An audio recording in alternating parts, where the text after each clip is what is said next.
have to be the second night match on and know if you're going to be up late no matter what? I think it was the first time for me at the Open, actually being the second one on.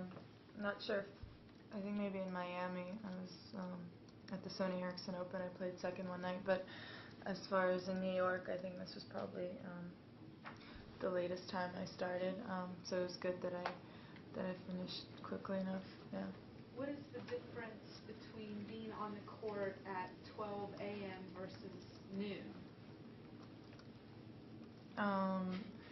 Well, you have to get up a lot earlier. You don't have an afternoon nap. Because it seems like it would kind of throw off your body clock, and you guys are creatures of habit.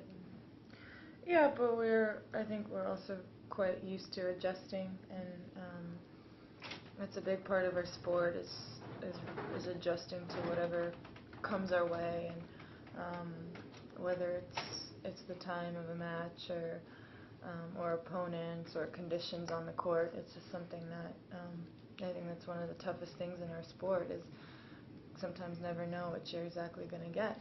Maria, can you talk about how your improved form of the first round match to tonight? Yeah. I played a pretty tricky opponent tonight who didn't play the traditional type of tennis. He sliced a lot, hit a lot of high balls. In maybe the first couple of games I was a little bit impatient. And then I got really steady. I was aggressive. Still felt like I could have moved in a little bit more.